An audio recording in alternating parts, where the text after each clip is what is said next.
છોટાઉદેપુર જિલ્લામાં પતંગ અને દોરીના વેપારીઓએ માનવતા દાખવીને પ્રતિબંધિત ચાઇનીઝ દોરીને સંપૂર્ણ તિલાંજલિ આપી છે। TV13 ગુજરાતીની ટીમે જ્યારે ગ્રાઉન્ડ ઝીરો પર જઈને વેપારીઓની મુલાકાત લીધી ત્યારે જાણવા મળ્યું કે વેપારીઓ જોખમી દોરી રાખવાનું ટાળી રહ્યા છે।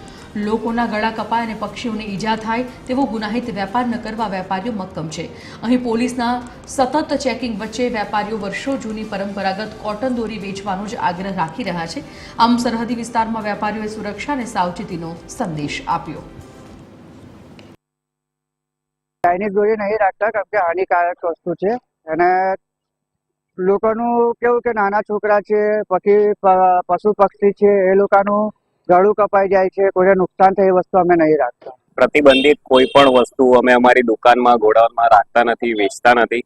ક્યારેય વર્ષોથી મારા બાપ દાદા ધંધો કરી રહ્યા છે, ક્યારેય ચાઇનીઝ દોરીનું લાવ્યા પણ નથી અને વેચાણ કરતા પણ નથી।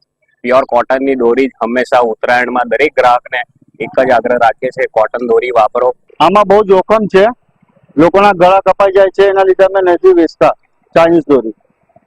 બહુ પહેલા વેચાતી હતી, 5 વર્ષ પહેલા વેચાતી હતી, પણ સરકારે જ્યારથી બંધ કર્યું છે ને ત્યારથી અમે રાખતા નથી। તો પોલીસ